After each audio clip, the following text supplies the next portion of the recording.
Hello, everyone. Welcome back to the Power of Food again. Sorry for this short delay. We had some technical issues, but we go forward. We have today now Andrea Petrini and Olivier Joyard. We'll talk about philosophy, literature, culture, I guess. Please stay with us. We'll be back in 1 minute. 30 seconds.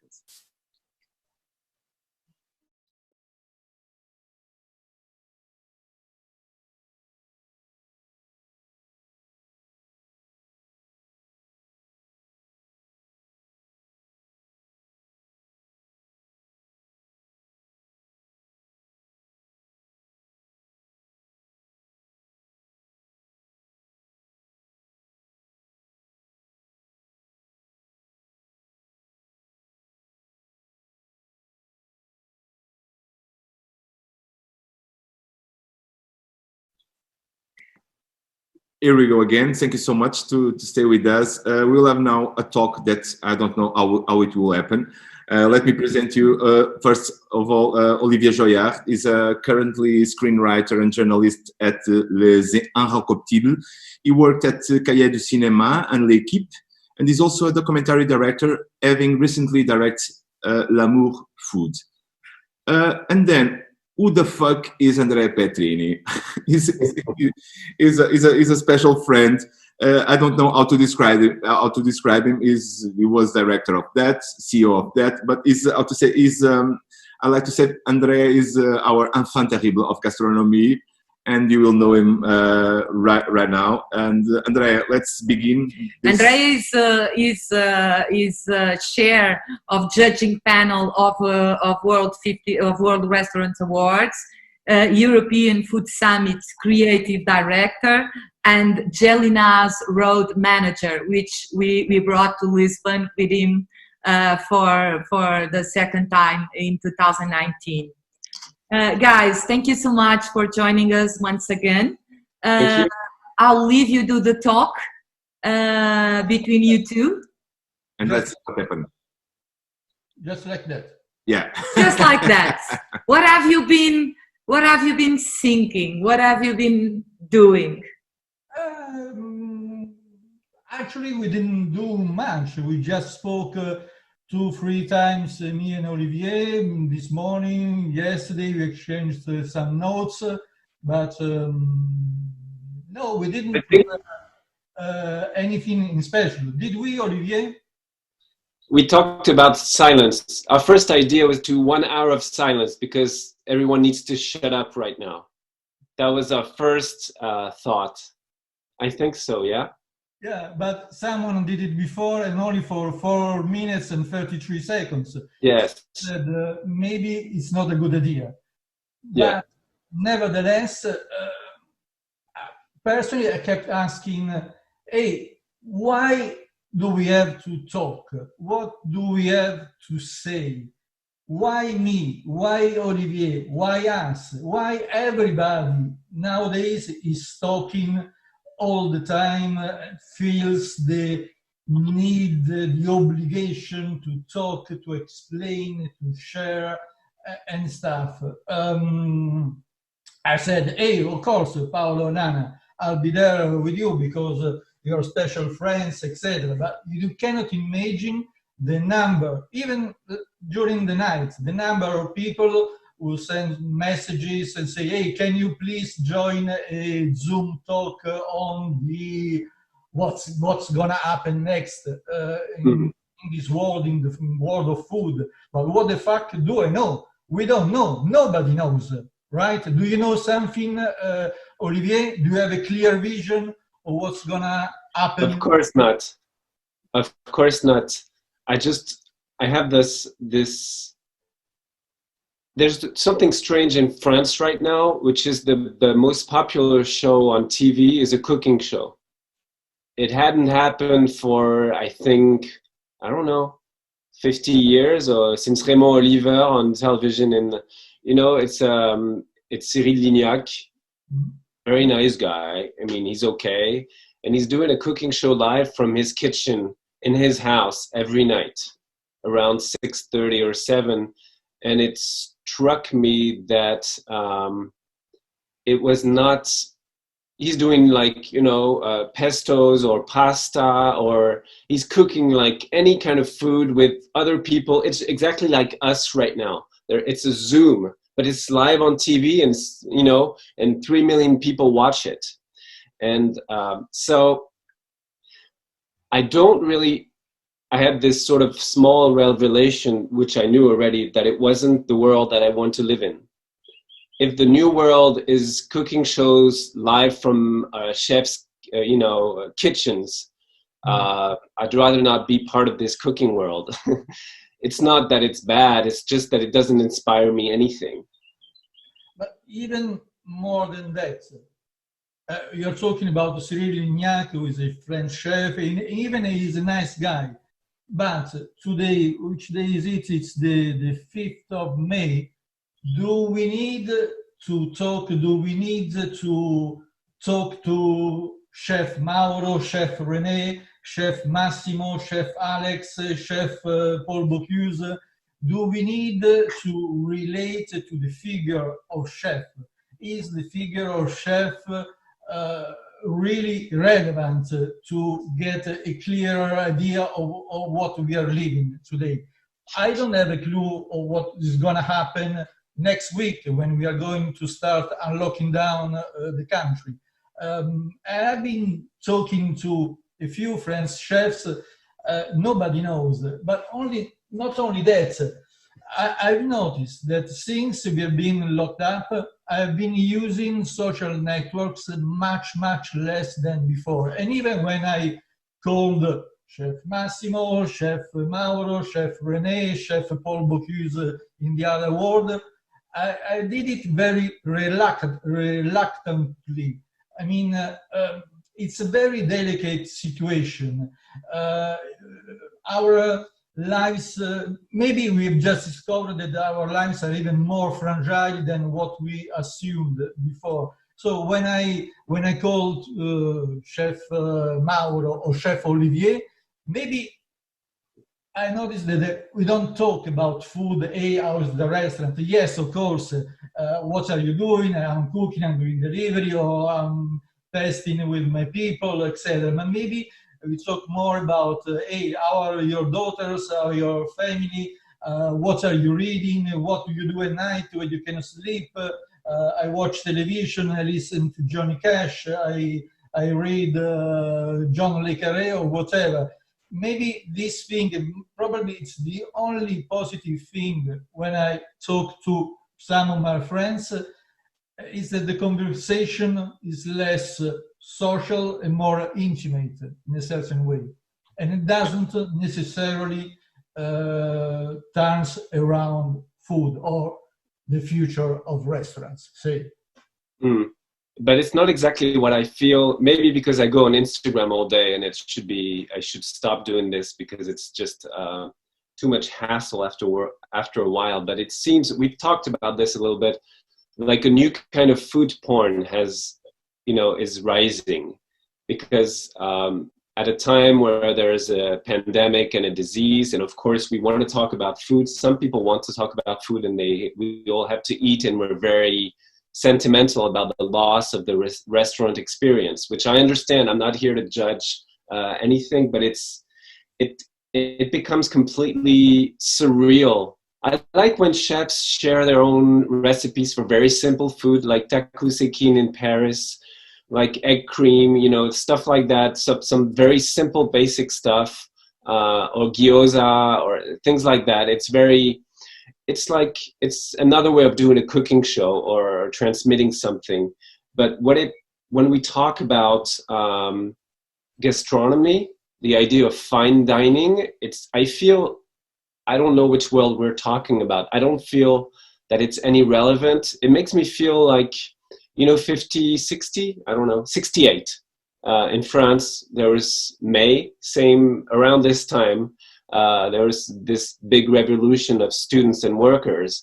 And there was, I'm a film critic. My basic thing is being a film critic. And the Cannes Film Festival was stopped after a week because we thought it was almost pornographic to do a competition between auteur films when the country was trying to reinvent itself. Of course, we are not reinventing ourselves right now, but this is a crisis time. And, you know, Godard famously said, I wrote this down because he said, I'm talking about solidarity with students and workers, because he wanted to stop the festival. And others, you guys talk about traveling shots and close-ups. You're assholes. And that's, you know, it's Godard saying this. Godard, of course, is interested in the form of cinema. He thinks it's very important. It's going to save the world. But sometimes you have to retract a little bit. Jean-Luc was right once again, right? About what? Uncle Jean-Luc was right once more. Yeah. He did an Instagram during the first days of lockdown. You know, he's just everywhere he should be, he is. But anyway, it's this feeling that the idea of putting a little flower on a very nice ceviche or whatever becomes pornographic right now. I'm not saying it's something we should never do again, but it's just, I have a strange feeling about this. Okay, since you are going social, we're talking about the society and stuff. Sometimes I don't go to sleep very soon. I resist, but then finally I switch on the television, or turn on the television, and I watch the news. And of course, it's all about COVID. And a couple of weeks ago, maybe 3 weeks ago, there was this story on the television on young French chefs cooking for doctors, for the hospitals and stuff. And so here we go, and I see a restaurant that I know, a young chef that I know, and he was wearing a mask. His sous chef was wearing a mask, and the interviewer said, "What are you doing?" "Hey, I'm preparing food, and I will bring it to the hospitals because they need to eat and stuff. It's a way share our commitment, blah blah blah blah blah blah." And then I saw a box, you know, a box for pizzas delivery, and he was plating, I don't know, some fish, some Brussels sprouts, some things, a little bit of sauce.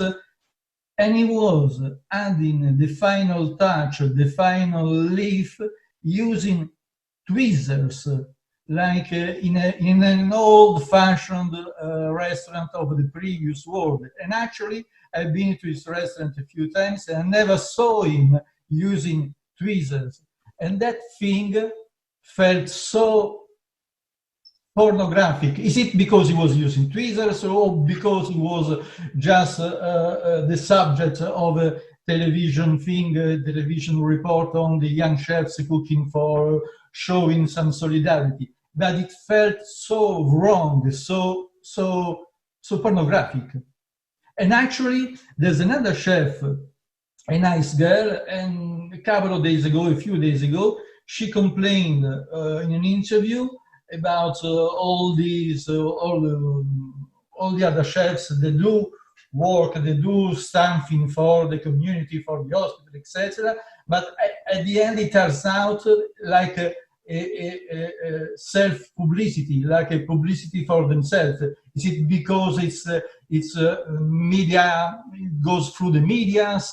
It's because we know that famous chef is cooking for 400 people. It's because the news is related, goes through the channels of the media, or it's because they just do it? I don't know. But anyway, again, it nurtures my deeper feeling that maybe we should be more silent. Maybe we should think more. We should shut the fuck up in a certain way.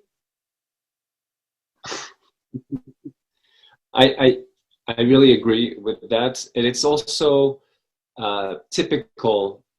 It's not their fault. It's not always the chef's fault, because society and medias have given them so much importance, like they would save the world, like they're going to save nature, they're going to, you know, and it's normal that they think that they're going to save the hospitals in a way. I mean, they're doing it in their because they feel they want to be useful, but a lot of them do it in silence though.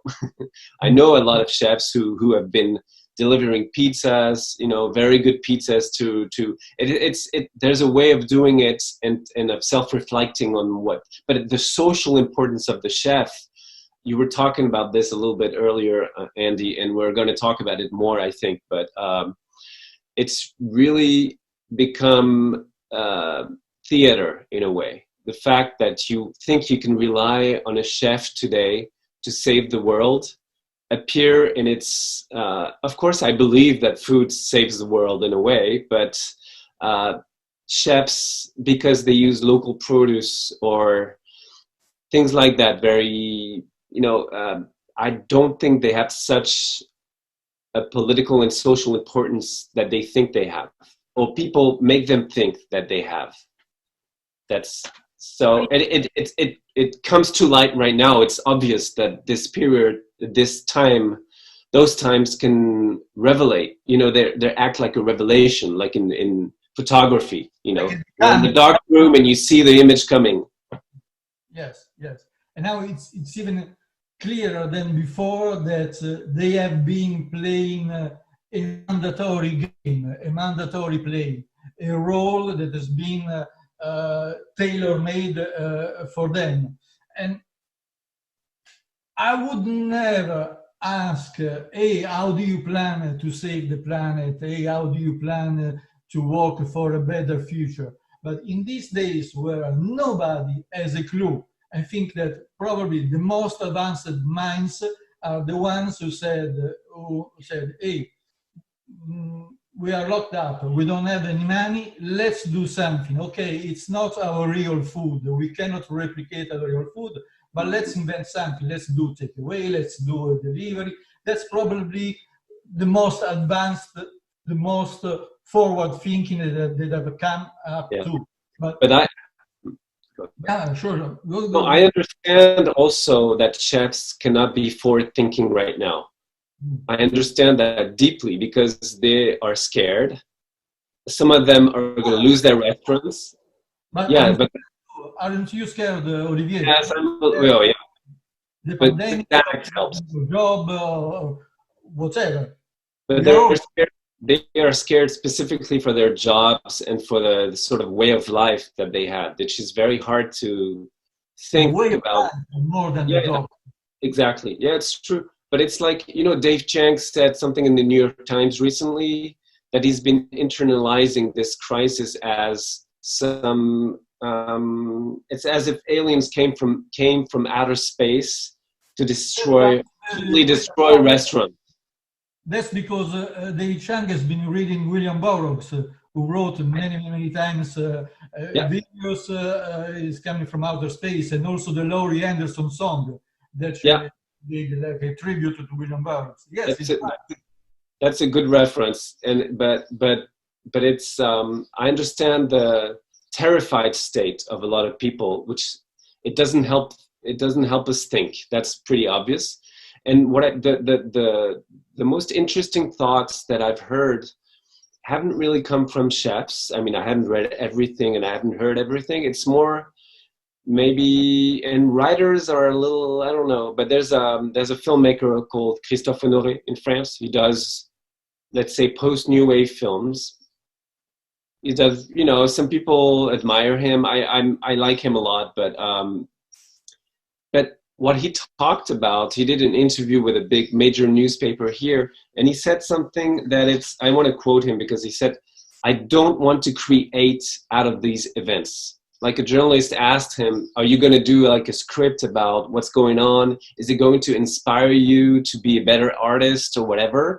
He said, no, I don't want to. It's just bad times we're going through, and I don't want to associate art to it.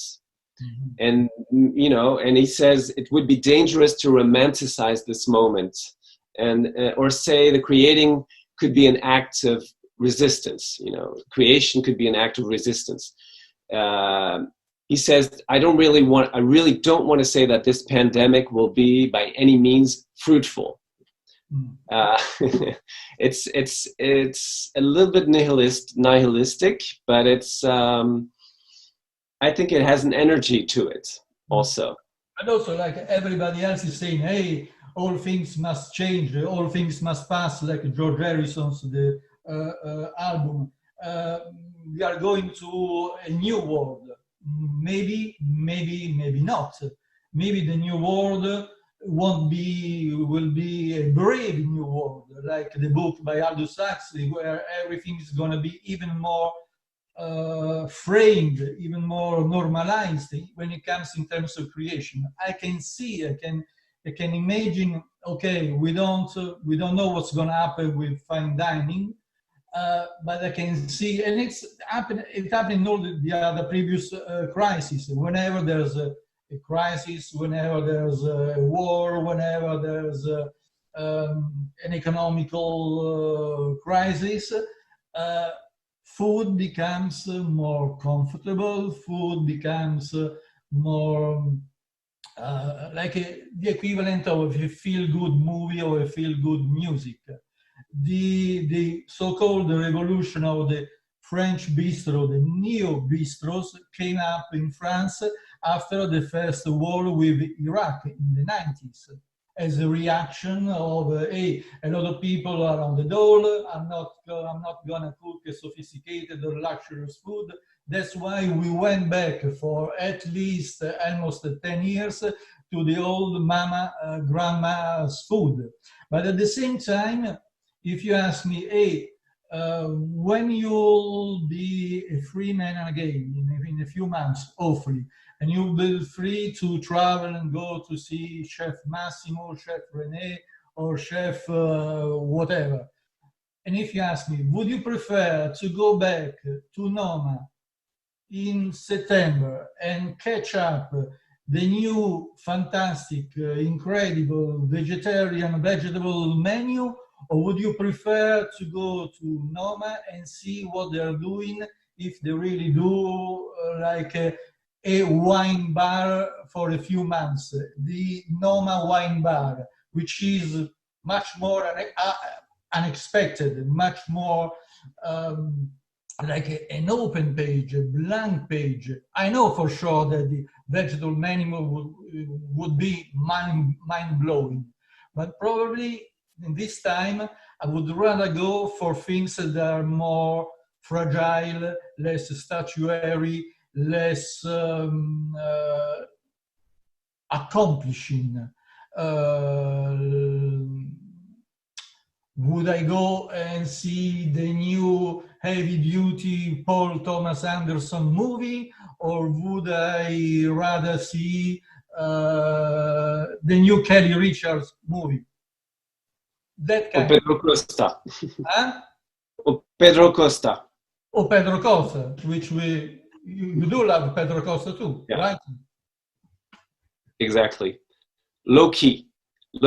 It's exactly what René Redzepi said. And low key doesn't mean unambitious. You know, it's very different, of course. But I think René Redzepi said himself, who wants to go through a 15-course menu? No. Who wants that? Who would want that after lockdown? Honestly, not me. No.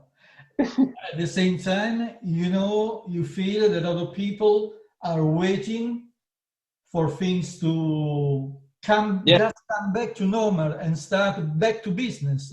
But Hollywood is not gonna go back to business like 6 months ago. The music industry is not gonna go back to business if there still is a music industry. We are talking about restaurants, we are talking about chefs. Will the publishing go back to normal? I don't think so. And if there's something we can do in book publishing, in restaurants, is try to, when we'll be back again, trying to strive, try to do as much as we can for things not to fall back and be even less open to freedom and creation and stuff. I can see that in the next months, the new world might be a step back. Step back. Yeah, like an old version of the old world, you know. Yeah. Could be that. It could be really 2 steps back in a way. Maybe a much more technocratic version. Maybe not the Brave New World that Aldous Huxley wrote, but maybe more like a Gattaca. You remember the movie with Uma Thurman, Ethan Hawke, a movie that I really love. This dystopic future, everything was controlled by genetics, sanitarized, etc. Maybe that's what some people expect from restaurants. The idea that when you step in a restaurant, a fine dining or a not fine dining, you have the liquid to wash your hands, the social distancing, the tables far away, etc. But going to restaurants is a risk.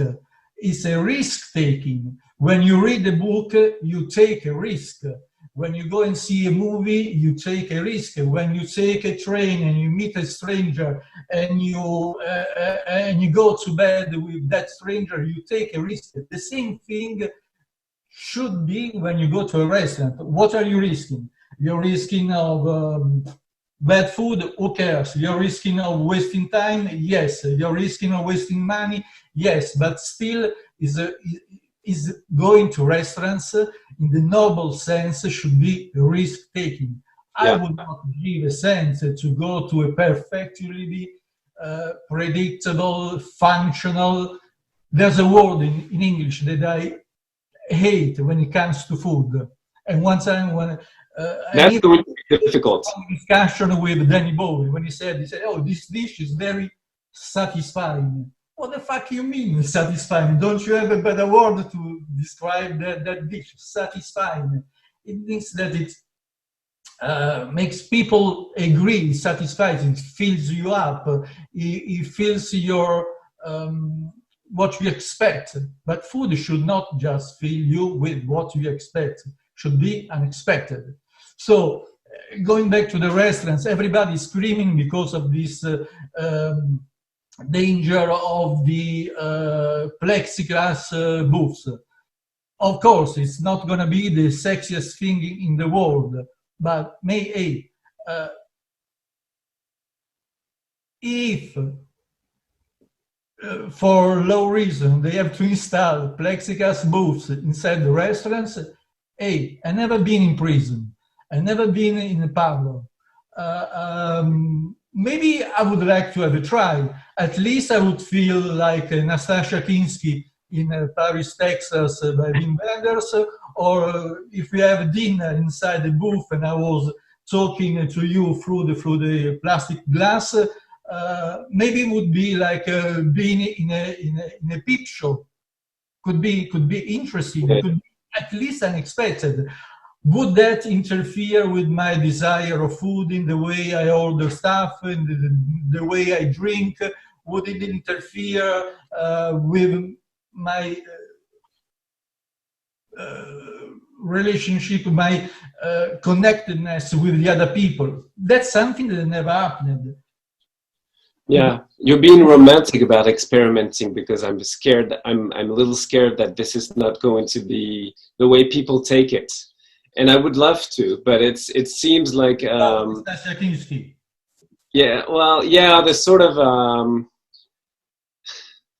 it's like I feel like when I go back to a restaurant, it's like I'll go back to an old lover whose face changed, whose body changed, you know, who gained 30 pounds or lost 25 pounds or became someone else, changed her face or his face, had a sort of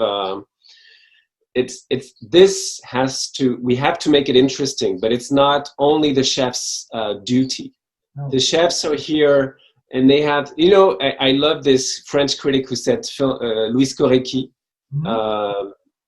who wrote for the Cahiers and everything. He said, if the films are bad, it's because the viewers are bad.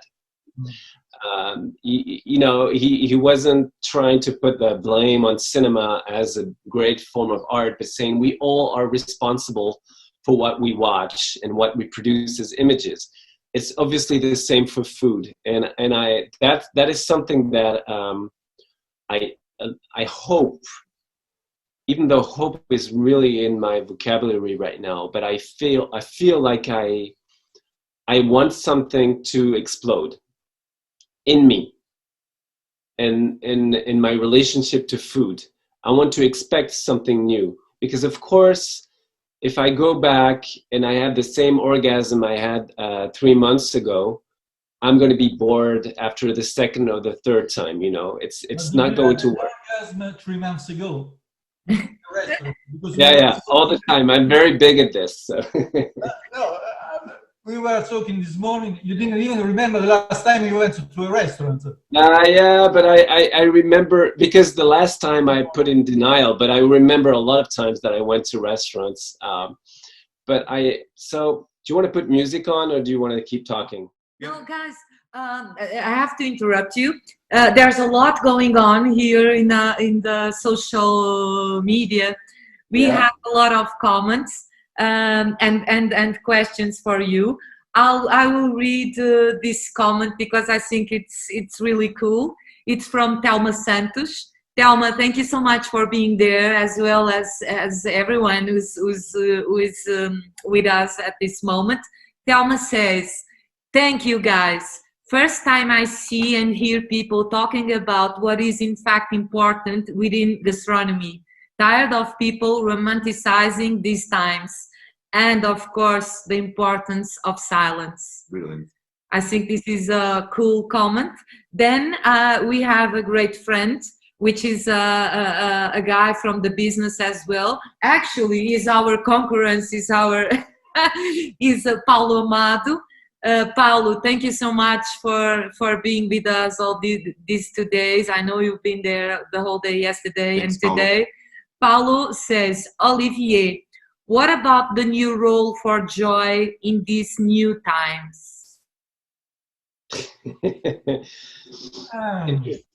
It's because of my family name that he asked this question. What do you think, Andy? I talked about it's difficult to be joyful. And and it comes from inside. I can't expect restaurants to bring that to me like I'm a baby. I wouldn't want that to be personally. Okay, over the last 2 months that I've been at home, I've been eating less, probably better. I haven't been sleeping properly, but I've been reading, watching movies quite a lot. And I don't feel the need of something, the cathartic experience, the joyfulness, the feel-good thing. Actually, I've been listening to all jazz, classical music, and watching all the Mizoguchi movies. Of course, the Lars von Trier's watching Melancholia during lockdown. I think that's probably the only thing that I could suggest, that I could encourage our followers, viewers, etc. to do. There's something, that kind of thing could bring joy. And how to bring back joy? I don't know if joy or sorrowfulness is the word, but I would like, maybe I'm romanticizing the thing again, that one day when we go back to a restaurant, that a dish or a dinner or an experience, there's a word that I really hate. When you go, I'm going to experience that restaurant. Fuck you, you're going to eat at that restaurant. What is this experience? But maybe I'm asking too much. But okay, let's put it this way. There has been a famous plague in England at the end of the 17th century.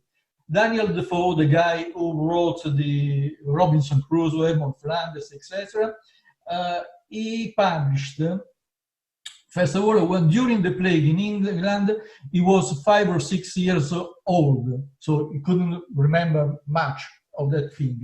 But when he was 60, that means more than 50 years later, he wrote the Journal of the Plague Year. using historical documents, reconstructing day per day the beginning, the explosion of the epidemic, questioning the role of the church, of the people, the common people, etc. And actually he did in this short book what the new journalist did in the 60s, what Truman Capote did with In Cold Blood at the end of the 50s. Kind of new journalism was invented by Daniel Defoe 300 years ago. Will be able to tell the story of what we've been living through. Will be able to invent or to find or to discover new ways to tell the story, and not pretend that nothing really happened, that nothing really mattered, or pretending that everything changed when in fact it might not change at all. It's the, you know, we talked about, of course, we all want the restaurant world to be saved, to be helped out, to come out alive of this. But which restaurant world? That's another question. Because we haven't been always fully satisfied, I would think. No.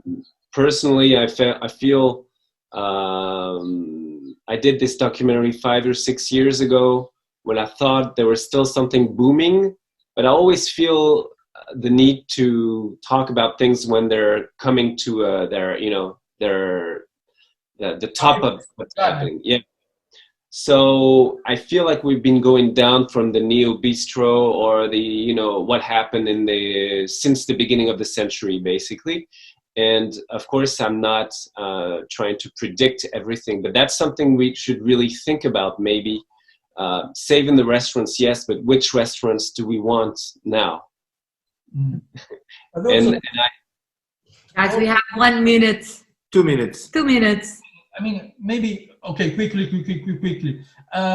Let's say that 20, 25 years ago, Time Out started to review restaurants, and then it went up to daily papers. The idea that in Paris, in London, in Lisbon, in New York, in Milan, wherever, you have at least 3, 4, 5 interesting restaurants that just opened. Meaning that you have 2, 3, 4, 5 restaurants per week or per month, interesting restaurant to go to experience commerce, to test.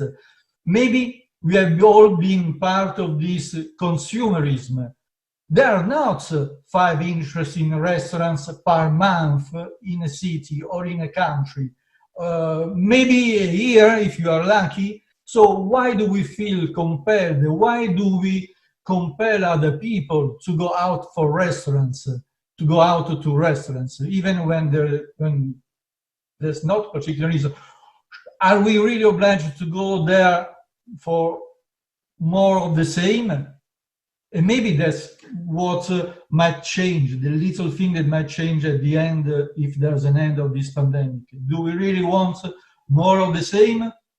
If you ask me, no. But okay, Olivier, 1 minute for you. Olivier, I would like to see the food labs work, you know, and see what they're doing right now, because I think that's the moment where they can really, if they have the means to do it, if they're allowed, you know, if they have the luck, if they are lucky enough to be able to see more than tomorrow, or just living through this moment economically, because of course it's a tragedy for those who can't cook anymore. But the only thing I'd like to try and think about is something Andrea mentioned earlier, which is the status of the chef. It's really what's bothering me a little bit. It's been bothering me in movies as well for about 25 years. So, because of course I love artists and creators, and I think of course we want people who create, but the auteur has become a landmark and a brand, and something that for me kills creativity in a way. because you have to follow steps. You have to make the same images. You have to make the same dishes, but you put less cream or less whatever, more veggies in it. But it's the same way of thinking. And I remember this film from Abbas Kiarostami, who's an Iranian filmmaker, called 10 in the early 2000s, where he just put 2 cameras in a taxi. He just said, okay, I'm not going to move my camera. I'm not going to be smarter than the images or the reality. I'm just going to put my cameras like that. So I'd like to see some chefs maybe think about their status, and, you know, that they're not going to save the world, but they can still feed us very well. So that's what I hope. So also, Inaki, Olivier, I don't know if Inaki has seen the Abbas Kiarostami's movie, maybe not, but he did kind of the same, because in 2013, when he participated to an exhibition called the Cookbook, he asked a student from the Beaux-Arts in Paris to set up 4 different cameras inside the kitchen of the Chateaubriand, and those cameras filmed like control cameras. They filmed Inaki while preparing a dish. No sound, no nothing, just a split screen with 4 different images, like control cameras. So maybe without knowing Kiarostami, what we might have called the author of the post bistro wave in Paris, Inaki, maybe he got there almost at the same time or a little bit later. He was following the steps of Kiarostami, which is